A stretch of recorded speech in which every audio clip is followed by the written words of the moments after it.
네, 저희가 준비한 두 번째 이슈부터 함께할 전문가 네 분 소개하겠습니다. 이도훈 문화일보 논설위원 나오셨고요. 구자웅 동아일보 신동아팀 차장 함께하겠습니다. 자, 그리고 김관욱 정치연구소 미니소장, 장현주 전 민주당 민원법률국 변호사도 나오셨습니다. 어서 오세요. 네, 전쟁이다. 이번 주에 가장 많이 회자된 단어, 문장이 아닌가 싶습니다. 민주당이 내일 오후 2시 비상의원총회를 소집했는데 그 내용은 이겁니다. 이재명 대표 검찰에 소환 출석 응해야 하느냐 말아야 하느냐 이걸 의총에서 정한다는 건데요. 저희가 우선 어떤 내용으로 어떤 혐의를 받아서 이렇게 검찰의 소환 통보를 받게 됐는지 영상으로 준비를 해봤습니다. 함께 보시고 이야기 나누도록 하겠습니다. 지금 두렵습니다. 이번에는 제가 지면 없는 죄 만들어서 감옥 갈 것 같습니다, 여러분.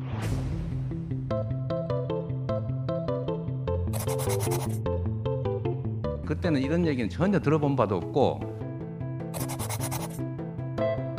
안 해주면 직무유기 뭐 이런 걸 문제 삼겠다고 협박을 해서 이분하고 내가 통화를 많이 했다. 근데 시장할 때는 이 사람의 존재를 몰랐다. 먼지털이 하듯이 털다가 또 안 되니까 또 엉뚱한 거 가지고 버틀이 잡고. 자, 과연 이재명 대표는 검찰의 소환 통보에 응할까요? 응하지 않을까요? 자, 우선 민주당에서는 조금 전 말씀드린 대로 의총을 통해서 결정을 하겠다, 최종 결정을 하겠다 했습니다. 바로 내일인데요. 관련 목소리 듣겠습니다. 불출석 가능성도 매우 큽니다. 검찰의 정치적 의도가 지금 상당히 분명하기 때문에 출석에 대해서 내부적으로 좀 논의하고 있고요. 지금 보면 당내에서는 검찰 출석을 만류하는 의견이 많은 것으로 지금 알려지고 있습니다. 제 생각에서는 뭐 당 대표 개인적인 일이니까 이렇게 출석에 응하겠다, 응하지 않겠다 본인이 정하면 될 것 같은데 지금 보면 당까지 나서서 이렇게 어떻게 할지 결정하자 이런 모양새네요. 네. 그리고 이제 이재명 그 대표의 경우에는 이 재보궐 선거에 출마할 때부터 혹시 국회의원을 어떤 검찰 수사를 막기 위한 어떤 방탄 조끼를 입기 위한 거 아니냐 이제 이런 얘기가 있었고 또 당 대표에 도전을 하다 보니까 이 개인의 문제를 당 차원의 문제로 이 좀 바꾸기 위해서 당 대표에 도전하는 거 아니냐 뭐 이렇게 두 개의 두꺼운 방탄 조끼를 입으려는 거 아니냐 이제 이런 그 얘기가 있었는데 네. 실제로 막상 검찰 소환 조사를 받고 나서 보니까 의원총회를 소집해서 검찰 소환에 응할 것이냐 말 것이냐를 하는 상황에 이를 만큼 사실상 방탄 역할을 톡톡히 지금 해주고 있는 상황이다 이렇게 볼 수 있을 것 같습니다. 방탄조끼를 제대로 입은 것 같다 이런 표현이시군요. 그러니까 이제 이건 뭐 민주당으로서도 사실 불가피한 측면도 있습니다. 그러니까 국회의원 개인 한 사람이라면 그 이제 이 출석 요구가 왔을 때 또는 뭐 체포 그 요구가 왔을 때 이 본회의 표결을 통해서 결정을 하면 되는데 이건 민주당을 대표하는 당 대표가 됐기 때문에 국회의원 한 사람이라고 보기에는 사실상 좀 어려운 측면도 있거든요. 네. 그러다 보니까 이것은 그 이재명 의원의 어떤 개인적인 어떤 결정으로 검찰에 출두하기보다는 당의 의견을 모아서 출두하는 것이 맞느냐 그렇지 않느냐 이걸 이제 의원총회에서 결정을 하는 것으로 보입니다. 네, 지금 이런 상황에 대해서 사법 리스크라는 표현을 많이 합니다. 이재명 의원은 과거에도 직접 출석하는 일들이 몇 번 있었죠. 한번 그 영상 만나보시겠습니다. 100만 성남시장의 1시간도 100만 시간의 가치가 있습니다. 시간 보낼 그런 여유 없습니다. 법과 원칙에 어긋나는 행정을 한 일이 없기 때문에 사필 규정일 것이라고 믿습니다. 네, 지난 영상들 함께 보셨고요. 사실 대장동 의혹 나왔을 때도 국정감사 나오냐 마냐 여러 가지 분석 있었는데 직접 나와서 정면 돌파를 선택했습니다, 소장님. 이번에도 나올 가능성이 있다고 보십니까? 전 나올 가능성이 매우 적다라고 봅니다. 네. 매우 적다. 그러니까 그 이유는 의총에서 이 문제를 다룬다는 건 이제 더 이상은 이 대표의 개인의 사안이 아니다. 이거는 민주당에 대한 어떤 사안으로 간주를 한다는 그런 개념으로 우리가 이해를 해야 될 것 같아요. 그러니까 왜 그러면 민주당이 이걸 의총에서 다루느냐. 사실상 어떻게 보면 검찰의 의도성을 지금 의심하고 있는 거거든요. 이게 서면 조사로 다 될 사안들인데 이미 이제 2건에 대해서는 서면 조사를 완료를 했고요. 네. 한 건은 서면을 작성하고 있는 네. 와중에 갑자기 소환을 통보하는 것이거든요. 그리고 이 소환이 날짜가 사실은 딱 추석 직전이에요. 이거는 그림이 잡히고 포토라인이 형성이 되면서 상당히 부정적인 어떤 장면이 국민들에게 각인될 수 있는 그런 효과가 발생할 수 있는데 이걸 굳이 이렇게 소환할 수 있느냐. 예컨대 지금 뭐 이 대표의 어떤 입장이 이런 관련된 사안들의 입장이 바뀔 수 있다면 소환에 대해서 필요성이 있을 것 같아요. 그런데 지금까지 일관되게 사실은 이 대표는 이 부분에 대해서 입장이 아주 분명합니다. 그러니까 소환을 안 해도 사실은 소환된다고 해도 바뀔 내용이 없어요. 그런데 굳이 소환을 한다는 것은 포토라인에 세우겠다는 그런 의도성이 있는 것 아니냐라는 생각이 민주당에 지배적으로 깔려 있는 네. 것이고 일종의 이제 정치 보복 수사의 어떤 측면이 크기 때문에 우리가 여기에 응해서는 안 된다. 뭐 이게 지배적으로 지금 깔려 있는 그런 분위기 아닌가 이런 생각이 들고요. 저는 근본적으로 이것이 뭐 조국 사태 시즌 2다 뭐 이렇게 될 가능성도 저는 크다고 보지 않거든요. 그러니까 거기에 대해서 입증할 뭔가가 분명히 있다 그러면 이 부분에 관해서는 사실은 기소를 그냥 해버리면 돼요. 그리고 이것들이 대부분 뭐냐면 김문기 씨에 대해서 아느냐 모르느냐. 이거는 어떻게 보면 전번에 대법원에 가서 한 내용과 굉장히 유사해요. 그러니까 법리적 다툼의 내용이 충분히 있다는 것이죠. 그런데 여기서 이것을 뭐 유죄가 나는 것처럼 이렇게 이미지를 만들어내는 것 자체가 사실은 적절한 것이 아니다라고 보는 거죠. 네, 지금 보면 말씀하신 것처럼 검찰과 민주당은요, 이 소환 통보 과정을 두고도 굉장히 공방을 벌이고 있습니다. 저희가 준비를 해봤는데 이런 겁니다. 검찰에서는요, 서면 조사를 이미 시도를 했다.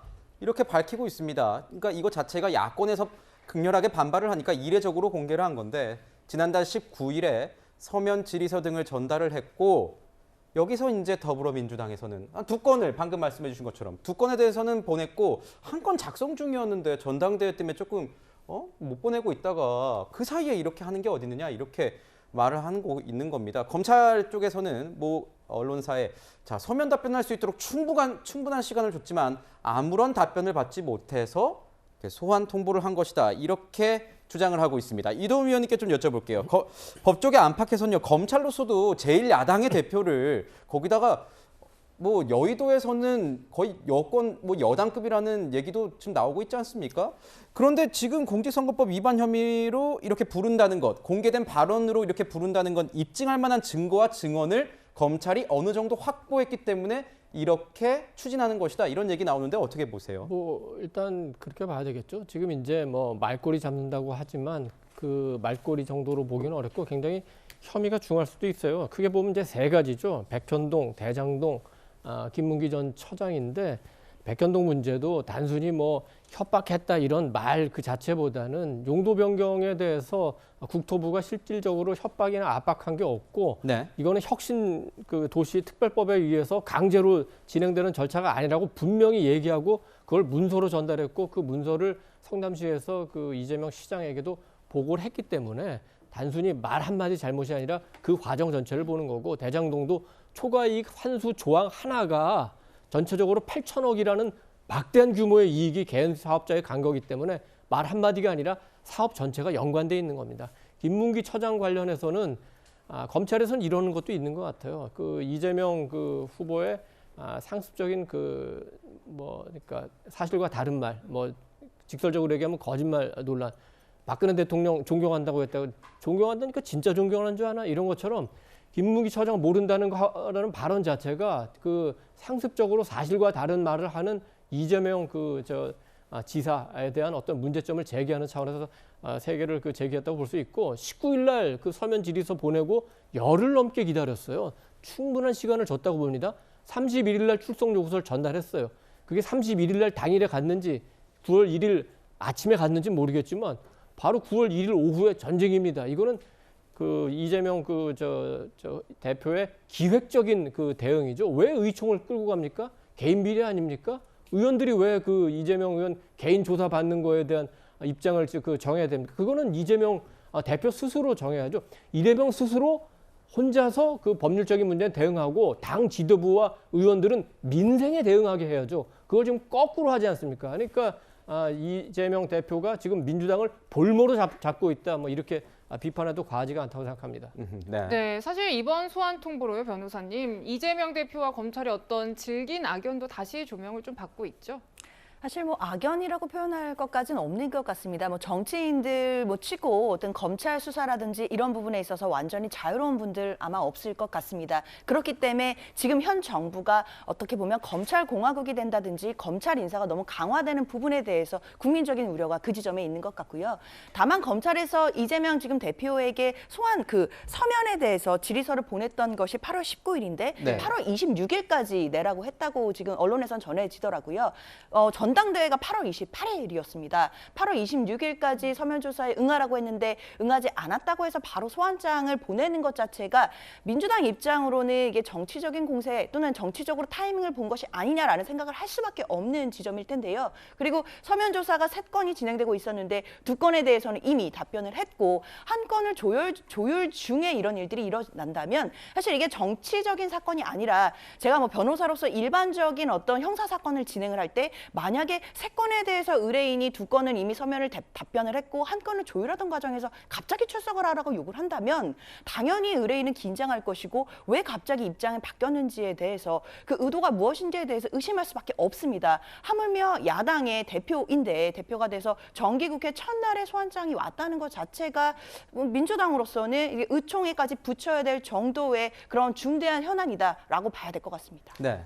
한 가지 좀 추가를 하고 싶어요. 네. 이게 사실 야당 대표를 소환하는 것인데 대부분 조율을 하거든요. 네. 언제가 가능하느냐 뭐 이런 건데 그런 과정이 일체 없이 어느 날 나와라. 이거는 뭔가 압박하는 그런 어떤 뉘앙스가 너무 큰 거 아닙니까? 그리고 우리가 아까 제가 뭐 일부 말씀드렸지만 사실 이 부분에 대해서는 법리적인 다툼의 어떤 소지가 되게 많아요. 그러니까 몰랐다. 이게 의도성이 있느냐 없느냐가 굉장히 판결에 중요한 것인데 이런 법리 다툼을 할 수 있는 그런 내용의 것은 어떻게 보면 그냥 검찰이 기소해버리면 되는 거거든요. 네. 기소하고 법정에서 다툼을 벌이면 되는 것인데 이거를 기소 과정을 막 부각시키는 거는 정치적 효과를 너무 많이 노리려고 하는 건 아니냐. 그러니까 검찰의 소환이 결국엔 정치적 효과를 만들어내는 정치에 개입하는 이런 부분의 어떤 성격도 분명히 생각할 수 있다라고 봅니다. 검찰이 지금 정치에 개입하고 있다 이런 말씀을 주셨는데 반론도 있을 것 같습니다. 그러니까 정경심 교수 그 수사도 하지 않고 기소했다고 얼마나 비판이 많았습니까? 특히 이제 야당 대표를 수사하는 거니까 절차를 갖춰야 되고 왜 6일이냐? 그거는 어쩔 수 없어요. 9월 9일 전에 지금 그 기소를 처리해야 되는데 9월 9일은 이제 연휴 시작 아닙니까? 그럼 9월 8일까지는 아무리 늦어도 해야 되는데 그러면은 5, 6, 7, 사흘밖에 없어요. 월요일 날 또 대표 바쁘실까 봐 화요일로 했는지 모르지만 그거는 어쩔 수 없는 그 불가항력적인 거고 그거는 그 민주당에서 다 알 겁니다. 그런 절차적인 문제 뭐 날짜 같은 이런 거 갖고 반박하시려고 하지 말고 그 본질적인 문제 혐의가 있으면은 그 검찰이든 경찰이든 출두해서 조사를 받는 거는 당 대표뿐만 아니라 모든 국민이 똑같이 해야 된다는데 여기에 그 집중을 해야 될 것 같습니다. 네. 네, 지금 이런 상황에서 민주당의 신임 대변인으로 김의겸 대변인이 임명이 됐습니다. 이에 대해서는 뭐 차장님 윤석열 정부와 정면으로 맞서겠다는 의도다라는 해석들도 나오는데 어떻게 보고 계시는지 궁금하네요. 그러니까 뭐 이재명 대표로서는 그 신의 한 수로 꼽을 수 있는 이제 인사를 했다 이렇게 볼 수 있을 것 같습니다. 네. 왜냐하면 이재명 대표가 대선 후보가 되고 또 당대표가 되는 과정에서 친문재인 진영과 친이재명 진영 간의 갈등이 늘 그 중심에 서 있었거든요.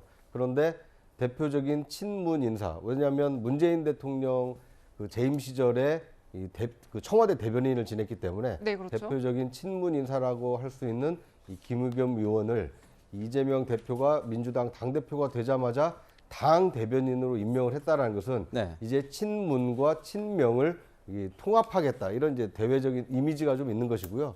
더더군다나 이제 김의겸 의원의 경우는 지금 비례대표 네. 그 신분이기 때문에 다음 총선에는 뭐 다시 비례대표로 이 국회의원이 되기 어렵기 때문에 지역구에 어떤 이제 안착을 해야 되는 상황인데 공천권에 상당히 막강한 영향력을 행사하고 있는 당대표가 대변인으로 좀 도와달라. 네. 이것은 어떻게 보면 자신의 어떤 정치적 이 진로하고도 상당히 좀 맞닿아 있는 문제이기 때문에 아마 적극적으로 대변인으로서 역할을 하지 않을까 이렇게 기대가 됩니다. 김의겸 지금 대변인 같은 경우에는 문재인 대변인이 이재명 대변인이 됐다 이렇게 본인 SNS에 적었더라고요.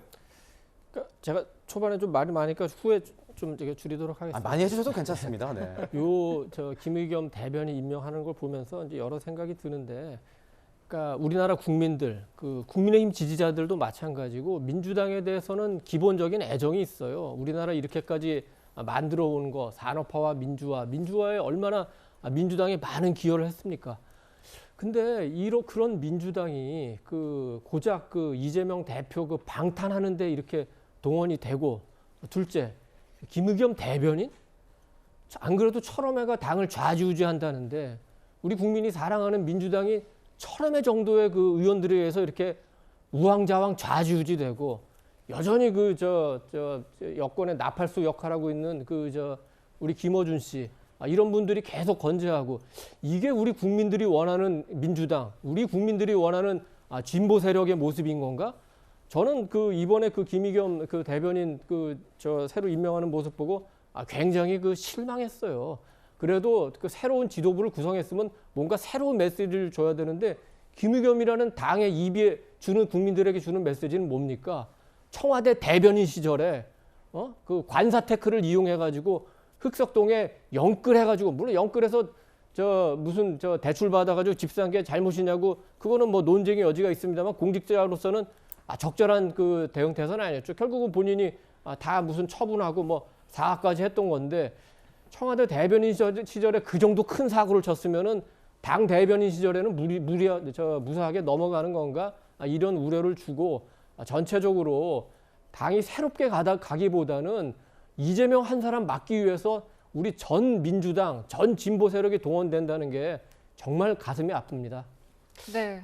저는 뭐 이 부분을 개인적인 어떤 평가를 빌어가지고 사실은 이재명 대표의 인사를 비판하고 계시는 것 같은데, 저는 지금 김의겸 의원이 어떤 일을 했는지를 갖고서 얘기를 해야 되는 것이고, 대변인으로서 부적절한 어떤 문제를 만들었다 그러면 비판의 여지는 충분히 있다고 봐요. 하지만 지금 시작도 안 했는데 이 부분에 대해서 굉장히 비판적인 시각을 내놓는 것은 저는 맞지 않다고 보고요. 또 한 가지가 방탄을 한다고 얘기하는데, 이게 공직선거법과 관련된 거거든요. 선거의 과정 속에서 당 대표로서 대통령에 나가는 입장에서의 어떤 문제가 연루된 것이기 때문에 당의 일이지 이게 개인의 일이 아니거든요. 그런데 이거를 개인의 일로 치부하는 것도 저는 적절치 않다라고 말씀을 드리고요. 지금 야당을 이렇게 뭐 굉장히 애정을 어린 생각으로 이제 말씀하시는 것 같은데, 사실은 지금 야당을 뭔가 걱정할 상황은 아닌 것 같아요. 여당의 문제가 워낙 크고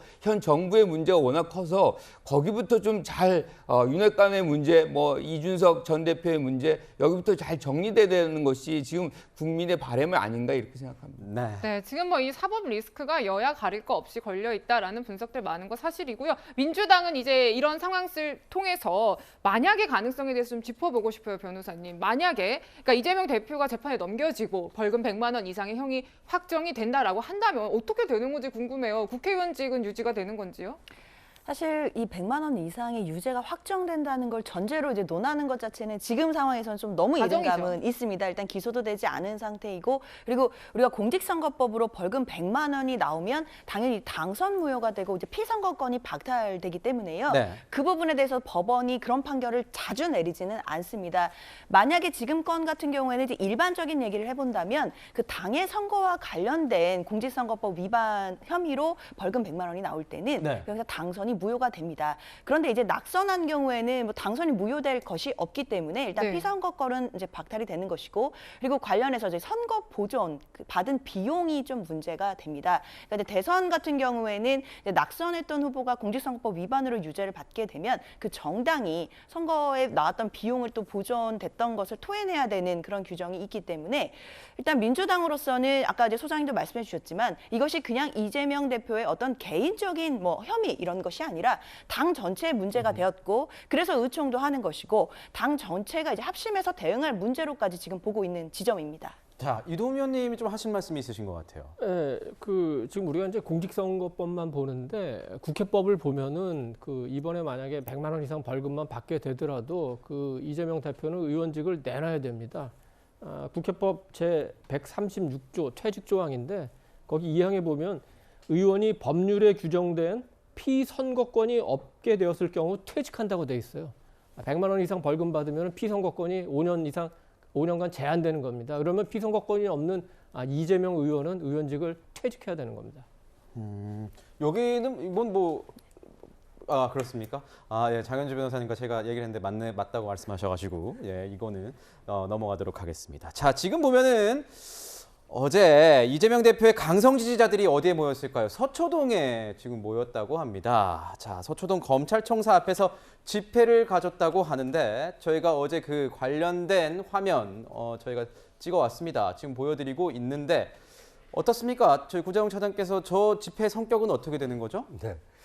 그러니까 지금 앞서 나가도 너무 앞서 나가고 있는 것 같습니다. 그러니까 검찰이 수사를 그 죄가 있는지 없는지 이게 기소를 해야 되는지 말아야 되는지 결정하기 위해서 당사자에게 지금 소환 통보를 한 것뿐입니다. 지금 기소가 돼서 유죄 판결이 나려면 최소한 뭐 몇 년 정도 이 시간이 소요가 될 가능성이 크거든요. 그럼에도 불구하고 검찰이 이재명 대표에 대해서 소환 통보를 했다는 것만으로도 지지자들이 검찰청사 앞으로 달려가서 저렇게 이렇게 반대 집회를 한다.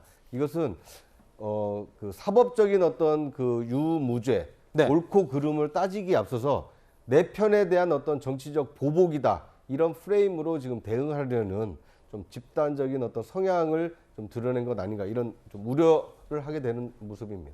네. 저도 구자용 차장의 말씀에 동의를 해요. 지금 뭐 기소도 아직 안 됐고 조사하는 거 시작하려고 하는데 저렇게까지 할 필요가 있나라고 이제 생각을 하는데 이게 왜 저분들이 저렇게까지 하냐면 뭔가 검찰이 형평성의 어떤 수사를 하고 있지 않다는 것이거든요. 그러니까 공직선거법 관련해서 한다 그러면 여러 사람들이 걸려 있잖아요. 예컨대 지금 여당 의원들도 여러 개가 걸려 있어요. 그런데 거의 무혐의 처리하고 예컨대 아까 우리 이제 뭐 국감 얘기 나오면서 그때 이제 이재명 후보였죠. 네. 뭔가 이렇게 진술하는 거 그 과정 속에서 뭔가 허위가 있다. 뭐 이렇게 했는데 그 당시에 김용판 의원이 내놓은 그 사진이 하나 있습니다. 그러니까 조폭 관련돼 가지고 막 돈다발 사진이 있었잖아요. 그거 지금 그것도 공직선거법 허위 사실에 해당이 될 텐데 그거 지금 수사하고 있는 건가요? 그것도 9월 9일이 끝나는 거잖아요. 그렇다 그러면 여당, 야당 가리지 않고 공직선거법이 사실상 시효가 공소시효가 만료되는 부분에서 같이 이렇게 수사가 이루어진다 그러면 저분들이 저렇게까지 나갈까라는 생각은 해봅니다. 그렇군요. 네, 지금 이렇게 집회를 하고 야당 탄압이라고 규정 짓는 것들이 어떤 면에서는 조국 사태 시즌2를 연상케 한다. 이런 지적, 이런 목소리도 나옵니다. 저희가 그 목소리 준비했거든요. 듣고 분석 이어가겠습니다. 야당 대표의 정치적 발언을 사법적 판단에 넘기겠다니 황당하다. 이 발언이 진짜 황당하거든요. 앞으로 이런 말도 안 되는 얘기를 우리가 계속 국민들이 듣게 될 거라는 겁니다. 조국 시즌2가 시작되는 거예요. 그때 얼마나 피곤했습니까? 지금 진중권 전 교수의 분석 들었고요. 사실 이 사안 관련해서 굉장히 화제가 많이 됐던 게 구자용 차장님. 네. 이재명 대표가 이제 본회의장에서 이 문자를 보는 모습 그리고 이 검찰의 소환 통보를 전쟁입니다라고 표현하는 모습들이 굉장히 화제가 됐습니다. 진중권 전 교수는 이런 표현이 사법적 게임이 아니라 어떤 일종의 힘의 게임으로 몰고 가려는 것이다라고 분석을 했던데요. 네. 이게 지금 뭐 우리가 그 우크라이나 전쟁을 보고 네. 있습니다만 이것은 개인 대 개인 또는 개인 대 국가의 싸움이 아니라 국가 대 국가의 싸움 아닙니까? 그러니까 전쟁이라는 것은 이 인적, 물적 자원을 총동원해서 이기기 위해서 안간힘을 쓰는 것이거든요. 말 그대로 이제 전쟁의 이런 검찰 소환에 대해서 그렇게 인식을 한다라는 것은 죽기 아니면 살기 굉장히 이제 극단적으로 좀 받아들이고 있다는 걸 보여주는 아주 상징적인 언어인 것 같고요. 네. 그러니까 이제 이재명 의원 또는 이재명 의원실 입장에서는 굉장히 그런 위기의식을 갖는 것이 뭐 당연할 수 있습니다. 그런데 이것을 지켜보는 국민 입장에서 그 보시면 이렇게 전쟁까지 그 치달을 만큼 심각한 사안인가. 만약 잘못이 없다라면 검찰 소환에 응해서 자신의 어떤 잘못 없음을 충분히 소명하고 또 그 검찰 소환뿐만 아니라 대국민 그 기자회견을 통해서도 자신의 어떤 잘못 없음 또는 억울함을 충분히 밝힐 수 있음에도 불구하고 네. 이것을 전쟁으로 받아들이고 또 전쟁과 비슷한 상황을 지금 만들고 있는 거 아닙니까? 서초동에 사람들이 몰려가서 집회와 시위를 한다는 것은 법이 허용하는 자신들의 어떤 의사표현 뿐만 아니라 정치적인 어떤 의도가 좀 비칠 수 있는 대목이기 때문에 대한민국은 법과 그 원칙에 따른 법치에 따라서 그 사회가 유지가 되는 사회인데 이렇게 자신의 뜻과 반대되는 어떤 행위가 있었을 때 그걸 집단의 힘으로 그걸 막아서겠다. 이렇게 된다라면 이 법치가 허물어질 수 있는 것이거든요. 저는 지금 어떤 이재명 이 대표에 대한 어떤 검찰 소환이 아직 유무죄를 다투는 기소조차 되지 않았는데 이렇게 정치적인 사건으로 비화되고 있는 것은 여야 협치는 이제 이미 물 건너갔고요. 이것이 여야 극한 어떤 전쟁과 비슷한 상황으로 극한 대결로 치닫게 되지 않을까 상당히 좀 우려스러운 상황이라고 보여집니다. 극한 대결로 치닫고 있는 이 여야의 상황. 과거에요. 이재명 대표는요. 대선 후보 시절에 조국 사태에 대해서 이렇게 사과하기도 했습니다. 들어보시죠. 왜 우리만 갖고 그러느냐 이런 태도가 아마 우리 국민들께서 더불어민주당을 좀 질책하는 주원이 됐을 것 같습니다. 소위 내로남불이라고 하는 것도 그런 것일 테죠. 자, 박지원 전 비대위원장 같은 경우엔 본인 SNS에 글을 올리면서 혹여나 이것이 제2의 조국 지키기가 되지 않겠느냐 이런 우려가 있다. 극단 팬덤과는 이렇게 좀 거리를 둬야 한다. 이런 얘기를 하고 있는데 이 이재명 대표의 지지자들은 스스로를 제2의 서초 촉불혁명으로 부르고 있습니다. 장영주 변호사님께서는 어떻게 보십니까? 물론 지금 기소도 되지 않은 단계이고 소환만 한 단계이기 때문에 지금 바로 뭐 집회를 갖는 것 자체가 이르다라고 보는 지적도 분명히 수긍할 만합니다. 하지만 계속해서 이제 소장님도 말씀 주신 것처럼 왜 저분들이 그 또 서초동에 나가야 하는지 그 원인을 생각해 본다면 네. 결국 공정일 것입니다. 과연 지금 검찰의 수사가 여와 야의 공정한 것이냐 그 부분을 따지고 논다면 사실 지난 대선 과정 그리고 지방선거 과정에서 분명히 그 온갖 정치인들이 공직선거법 위반 혐의로 서로 간의 고소 고발이 난무했음에도 불구하고 왜 야당의 유력한 정치인은 소환을 받지만 여당의 유력한 정치인들이 수사를 받고 있다는 기사가 대대적으로 나지 않는 것인지에 대한 의문은 분명히 있습니다. 공소시효는 마찬가지로 누구에게나 9월 9일인 것일 테니까요. 그리고 법치주의도 정말 중요한 말이지만 이 법치주의가 강자의 개념에서 쓰인다면 법대로 할 테니 그냥 무조건 따라와라 이렇게 또 들릴 수 있는 얘기가 되는 것이고 이재명 대표가 법치주의를 위반하겠다는 것이 전혀 아니었습니다. 서면 조사에 응하고 있었고 3건에 대해서 분명히 2건은 회신을 했고 1건에 대해서도 회신 중이었습니다. 근데 그럼에도 갑자기 정기국회 첫날에 오라고 소환을 하는 것 그리고 9월 6일이라는 날짜를 못 박았다는 지점에 대해서 민주당은 여러 가지를 생각할 수밖에 없는 것이고 그리고 이번 혐의에 대해서도 사실 뭐 소환을 해서 조사할 거리가 얼마나 많은지는 잘 모르겠습니다. 다만 이게 협박을 했느냐, 김문기 전 차장을 알았느냐 몰랐느냐 부분은 내심적인 인식이라든지 또는 내심적인 가치 판단의 문제일 수 있습니다. 그럼 애초에 이게 허위 사실의 공표, 그러니까 객관적인 진실인지 아닌지를 따지는 사실이라는 그 법리에 포섭되기도 어렵다는 그런 법리적인 문제들도 법조인에게는 분명히 있거든요. 그렇다고 한다면 이 부분은 법리로 따져볼 부분들도 분명히 있기 때문에 서면 조사로도 충분했을 것 같은데 무리한 소환 자체가 이런 논란을 불러일으키는 것 같습니다. 네. 우리 저 이재명 대표 측에서도 그렇고 이제 시위에 나오신 분들도 이재명 대표에 대한 어떤 이제 정치 탄압이다, 정치 보복이다 이제 이렇게 주장을 하시는데 그건 이제 원천적으로 성립되지 않는 게 지금 하고 있는 수사들이 다 문재인 정권에서 시작한 수사예요. 어디 윤석열 정권 들어와서 지금 새로 이재명 그 대표에 대해서 수사 시작한 게 있나요? 제가 알기로는 저는 없는 것 같습니다. 다 뭐 백현동, 대장동 다 저기 나머지 무슨 성남 FCA부터 해가지고 변호사비 대납 다 문재인 정권에서 수사 시작한 거 아닙니까? 다만 수사를 이제 제대로 안 한 것뿐이죠. 지금 여러분들이 이제 지금 저 서초동의 저 모습을 보면서 제2의 그 조국 사태를 걱정하는데 그 결과가 뭐였습니까? 그 조국 사태 때 결과가 결국 그 민주당이 크게 흔들려서 국민들의 지지를 많이 잃었고 또 그 순수한 시민단체라는 것이 과연 있느냐? 사실 시민단체들도 굉장히 와해됐습니다. 그런 상황인 거죠. 특히 이제 전쟁입니다 하고 저렇게 시위대가 나오면은 이게 어떤 상황이냐면 정부를 상대로 누군가 전쟁을 선포한다? 그건 전 세계적으로 봐도 무슨 콜롬비아나 멕시코의 그 저 마약 갱단이나 하는 짓이지 어떻게 우리나라 같은 선진국에서 정부를 상대로 범죄 혐의자를 위해서 전쟁을 한다는 게 이게 성립할 수 있는 겁니까? 이렇게 그 나라가 굉장히 흔들리게 되는데 그렇게 되면은 이재명 대표 측 민주당의 어떤 의도나 이런 거를 우리 국민들이 의심하지 않을 수 없는 상황이 될 수도 있다는 거를 미리 조금 우려를 전합니다. 김현지 보좌관이 쓴 거죠. 전쟁입니다. 그런데 보좌관의 어떤 단어를 이렇게까지 확대 해석하는 거는 좀 저는 적절치 않고 그것이 우리가 논해야 되는 이런 부분인가. 근데 저는 그 의미는 이해를 할 것 같아요. 왜 전쟁이라는 단어를 썼는지. 왜냐하면 저 나오기 전날로 우리가 돌아가면요. 대통령하고 야당 대표가 전화를 합니다. 그래서 네. 민생 협치를 하겠다. 굉장히 이제 협력적인 그런 무드를 다 조성했어요. 그리고 그 다음 날은 또 권성동 원내대표하고 만나요. 그래가지고 또 뭐 협력을 하고 뭐 이런 얘기들이 다 오고 갔는데 갑자기 그 다음 날 이렇게 소환 통보를 한다. 서면 다 제출하고 있는데 이거는 뭐 말 그대로 앞에서 굉장히 웃고 뒤에서 뒤통수 치는 격이기 때문에 이런 격앙된 표현이 나온 것이지 결국에 뭐 전쟁을 한다는 건 말이 안 되는 것이죠. 네, 이런 기류 속에서 이제 도이치모터스 주가 조작 사건 재판 진행 중인데 이 김건희 여사와 증권 담당 직원의 어떤 녹취록이 공개됐고요. 이에 대해서 민주당은 이걸 근거로 특검의 필요성을 얘기하고 있습니다. 일단 민주당의 대변인 목소리 들어보시겠습니다.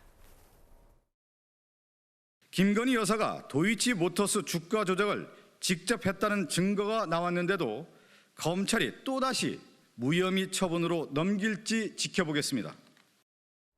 네, 지금 이 녹취록에 대해서 대통령실은 이거 왜곡 보도다, 법적 대응하겠다라고 하고 있지만 민주당은 이런 부분을 계속해서 이제 어떤 대여 압박 카드로 활용할 거란 분석들이 나오는데요. 네.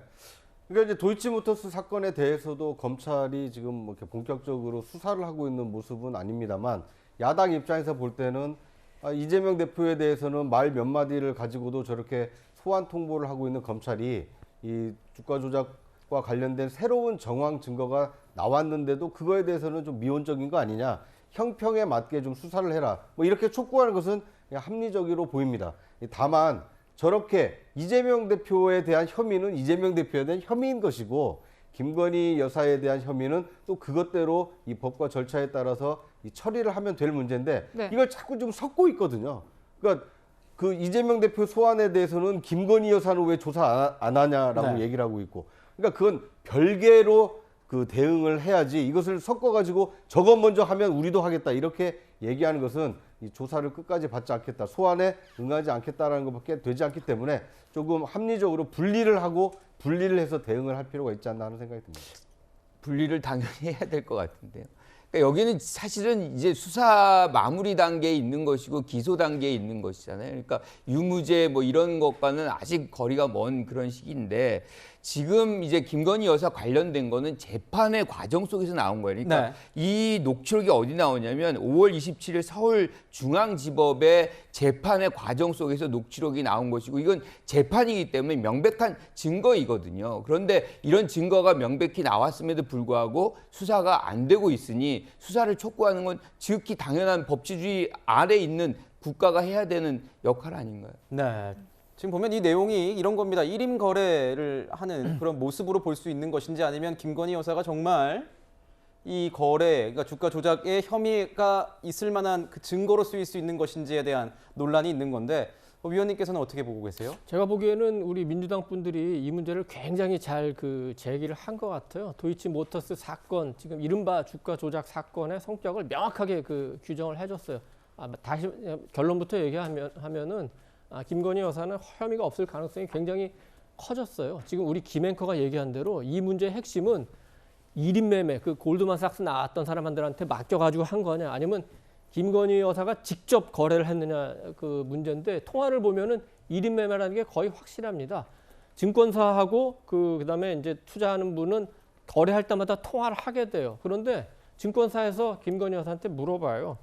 이거 이렇게 사라고 하는데 살까요? 그러니까 말하자면 골드만삭스 출신 그분이 사라고 하는데 그런 행간이 있죠. 네. 왜냐하면은 그분이 대리해서 1인 매매를 하지만 계좌주는 김건희 씨이기 때문에 거기에 물어보는 게 당연합니다. 그러니까 김건희 여사 뭐라고 물어보니까 그럼 거기서 전화했습니까? 그러니까 골드만삭스 그 사람이 사라고 했습니까? 그러니까 그렇습니다.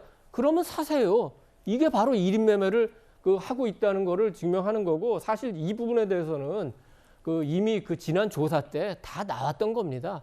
그래서 다 알려진 사실을 다시 부각시키는 건데 저는 민주당 분들도 다 안다고 생각해요.